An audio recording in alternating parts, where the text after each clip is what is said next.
Do the No, I limbo. didn't put my computer away. Yo, we outside. We got like 10 viewers. Oh, please take a seat. Awesome. Just found out. And the nails. What? Aaron. I don't know.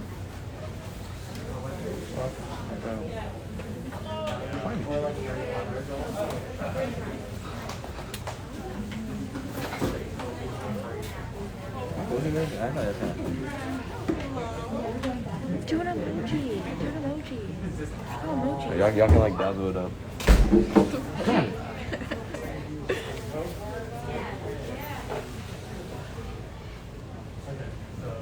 Thank you all for coming. In 2012, people were convinced the world. Okay. Now, we don't know exactly how all of this started, Really but wanted to. apparently there was this rumor that some Mayan calendar was supposed to end. Oh, that was on my December main story. 21st, So we're gonna delete that. Some meteor or world-ending event is going to happen. And people were freaking out. I mean, people were crying in the streets holding doomsday signs. Stores were having these end-of-the-world sales, and images like this were all over the news, with Friday clearly being December 21st, 2012. So what exactly happened? Had we gotten word of some nuclear strike that was imminent? Had World War III started? Thankfully, none of this was true. And on December 22nd, 2012, the world let out a collective sigh of relief. Phew, crisis averted. Or was it? What if I told you that the claim that the world was ending wasn't so outrageous after? To answer that, we first need to address something. So what exactly is climate change? Now, how many of you have heard of climate change? Okay, all of you, good. But how many of you feel confident that you could explain what it is or teach it to a class? Definitely not as many. So, in basic terms, climate change is, as it sounds, a change in global climate patterns.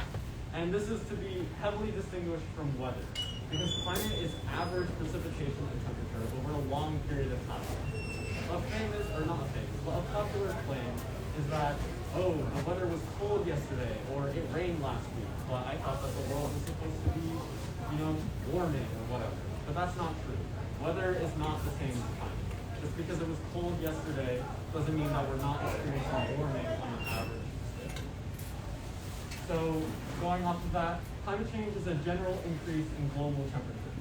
And this is a prediction, or a prediction for 2070, but still, the fact remains that with climate change comes an increase in global temperatures. Now, why is this? Climate change is driven by increasing greenhouse gas emissions. And greenhouse gases are things like carbon dioxide, water vapor, and methane, which trap heat and reflect it back to Earth. So it's simple, right? All we have to do, if warming is driven by increased greenhouse concentrations, and the warming changes is what's driving the change in climate patterns, which is climate change, then all we have to do is reduce our emissions, right? I mean, why am I even here? We have the solution. We have the solution right there. Unfortunately, our current society isn't built for reduced emissions. Our infrastructure is completely dependent on carbon dioxide and carbon emissions. As you can see, since the 1950s, which is around the time when the world was largely industrialized, at least in major countries, our carbon dioxide concentrations in the atmosphere have shot up, and they're the highest they've ever been in all of Earth's history. This is absolutely insane. So what does this mean for us? I mean, we're selfish, right? That's all that really matters. Its impact on people. What this means are droughts that last for years on end, killing millions of people and entire communities. This means coastal floods that wipe out entire communities and force people inland. This means more severe storms, like the tornadoes and the hurricanes that ravaged the East Coast and the Middle States last week, killing hundreds of people. This means wildfires, as we've seen right here in California. and longer wildfire quote-unquote seasons that are essentially year-round. I mean, wildfire season has started already this year, and it's January. So what this means is that the world is ending. Sorry to break it to you guys. I mean, yeah, this really sucks. So, you know, there it is, the world is ending. You guys can start freaking out, you know, scream, go into the streets, cry, you know, stores can start having these sales, you know, whatever, yeah? Nothing? No? You guys aren't freaking out? I just told you the world is ending. This is the response I get? Really? Okay. Okay. Okay, I get it. That was a lot of information to take in all at once. And you know, denial is the first stage in grief. So, you know, let's just take a moment to process all of this. You know, let's lighten the mood a little bit, okay? We'll play a little game. So this is a game I like to call movie or reality.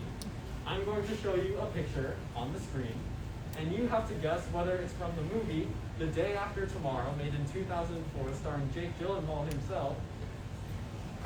Yeah, amazing actor. And this movie is about a massive storm that strikes the U.S. because of climate change, essentially causing the world to end. And scenes like this were in the movie, with the Statue of Liberty submerged by giant tidal wave. So this should be really easy for you guys, right? I mean, this is Hollywood we're talking about. They exaggerate everything. So let's get started. First image. So raise your hand if you think this is from the movie. How many of you guys think, there we go. How many of you guys think that this is real? Wow, you guys are so good at this.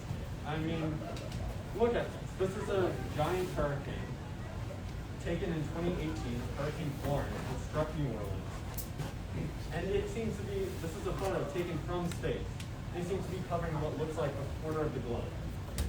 Now, this is absolutely insane. We've never experienced storms like this in all of our history. And these are only going to become more common for climate change. What about this image? Is it real? Raise your hand. Yeah, again, you guys got it right. So this is a photo taken in March of 2020 in England because of quote-unquote above average precipitation. This looks like a lot more than above average precipitation if you ask me. And yet we're not doing anything to solve this. We're just letting all of this happen. Our communities are flooded. People are being forced to relocate. And we're still doing nothing. No one is freaking out. And I don't understand why. What about this one? Is this real? Raise your hand if you think it is. Actually, this is a scene from the movie. Now, if you ask me, if we compare it to the previous image, this one looks a lot better and a lot more manageable, which is sad. We're reaching levels of apocalyptic that are worse than even Hollywood can portray. And what about this one? Is it real? Raise your hand if you think so. Yeah, you guys got it. So this is a photo taken just outside New Orleans after Hurricane Florence hit, the first image that I showed you. Again, as you can see, this is way worse than the image portrayed by Hollywood. What about this one? Is this one real? No? Yeah, thankfully we're not seeing images quite like this yet. But who knows? Give climate change a few more years and we may be seeing stuff like this. So, as you can see, our daily reality is what Hollywood thought was the end of the world back in 2004. We are actually living an apocalyptic movie today. I mean, as you can see, the images nearly match. This is absolutely insane, and yet no one is doing anything about it. So, are you freaking out yet? I see some head nods, but definitely still not all of you. Yeah. So, again, I still don't really understand how we're not in the streets screaming or demanding change. Maybe you guys only react to dates, right? Is that it? You know, December 21st, 2012, we need a concrete deadline. So I'm going to propose a few options. June 2023. Now, what does this date signify to a lot of you? I see a lot of juniors here out in the crowd, and this would be the date when we graduate high school. And for you seniors, you'll just be finishing up your first year of college. Sounds pretty great, right? Your whole life is ahead of you. You just started one of the best periods in your life. Do you know what else this date signifies? By 2023, almost up to 200,000 species will have gone extinct because of climate change. 86 billion tons of carbon dioxide will have been emitted into the atmosphere. Wildfires, who knows how many would have happened right here in California? How many storms would have hit the East Coast? Killed how many people? 2027. Again, what does this date mean for you guys? For us juniors, this is the date that we graduate college. For you seniors, you probably just landed your first job. You started your life. Maybe start to think about, having a family, settling down. But again, what does this date mean in terms of the climate?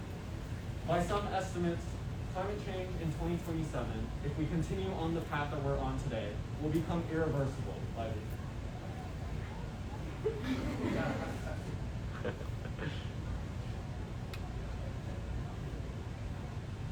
will become irreversible by this year. So basically, our lives will be over before they've even begun. We're supposed to be starting our lives at this time. We're supposed to be hopeful for the future, and yet warming will be irreversible.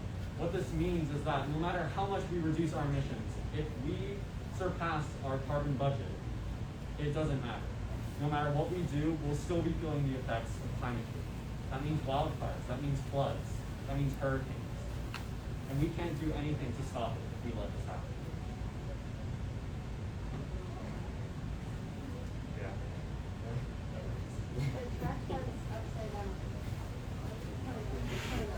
Okay.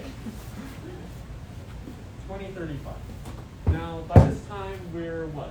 Early 30s, maybe late 20s for some of you. We're supposed to be starting our lives, settling down. Maybe we're married. Maybe we started a family at this time. Maybe you found a job that you really like and you moved out into the suburb and bought a car. But newsflash, if you buy a car in 2035 in California, it has to be an electric car. Wow! Can we get a round of applause? It doesn't matter that climate change will have been irreversible for 8 years at this point. It doesn't matter that we'll be experiencing longer wildfires, more harsh storms. It doesn't matter that Foster City might not even exist anymore. It doesn't matter that our coastlines will be decimated. Because if you buy a car, it will have to be electric. Congrats, California. I mean, they don't call us the most progressive state in the country for nothing. Yeah. You see, this is the sheer incompetence that we're dealing with. This is the reluctance that we're dealing with from our elected officials and our leaders to actually do anything that matters. If we want to solve this, we have to take matters into our own hands. We can't just buy electric cars and hope that that solves climate change.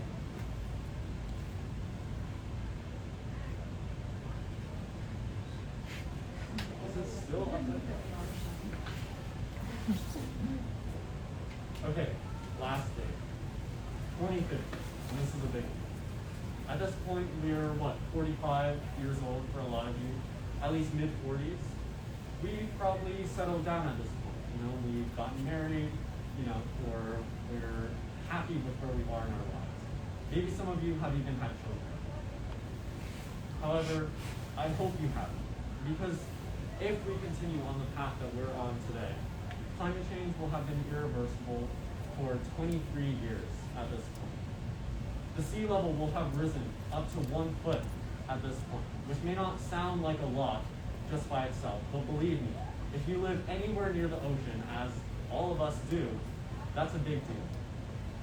So this date especially means a lot for me, because I have always been someone who thought that one of the end-all be-alls of life was to, start a family and, maybe get married or have kids and stuff like that.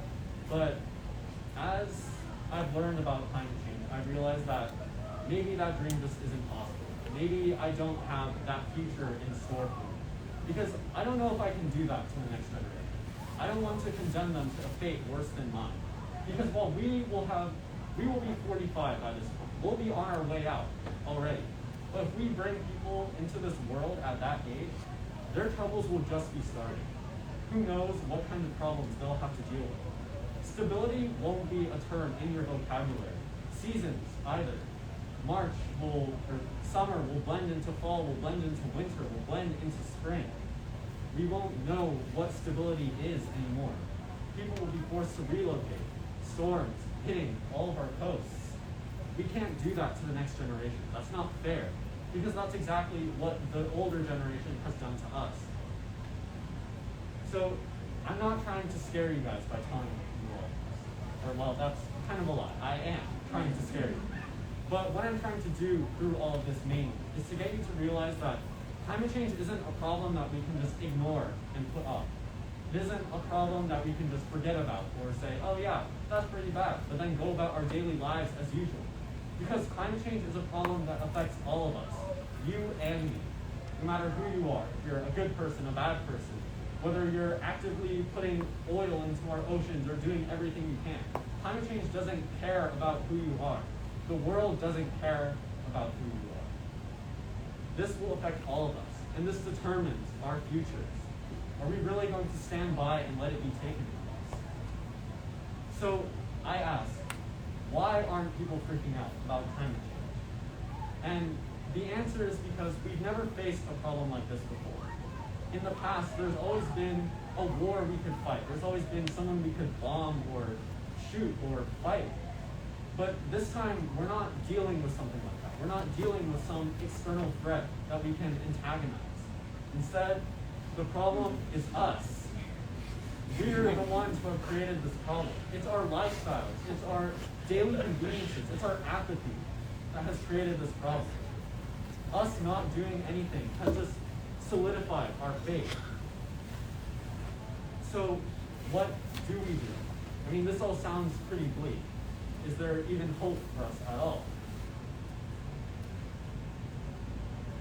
Well, something my dad is very fond of telling me as a way of reminding me of how easy I have it, is that each generation has had its fight. Think World War I, World War II, the Civil Rights Movement. Each generation has overcome these challenges. They've put aside their differences, and they've seen a problem that they just couldn't tolerate anymore. They've banded together and they've made a considerable amount of progress. And it wasn't easy. They all had to make their sacrifices. Climate change is our generation's fight. And I'm not telling you that it's going to be easy. I wish I could.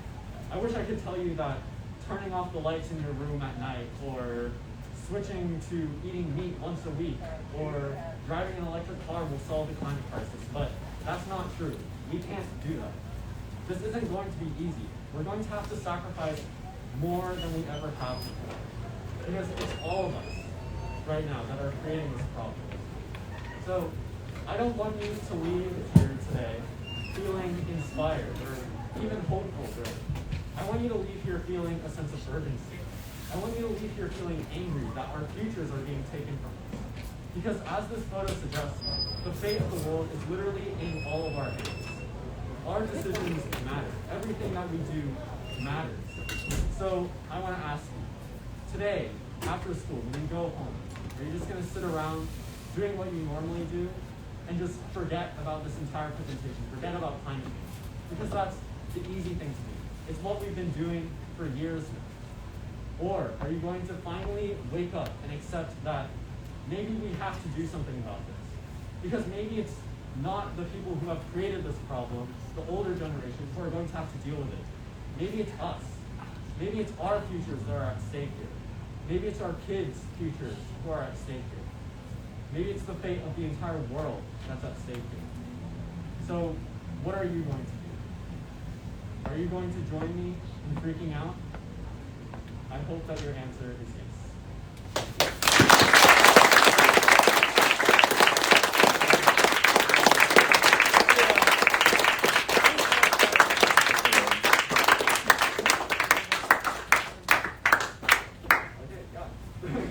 That was really good. Thank you. Uh-oh.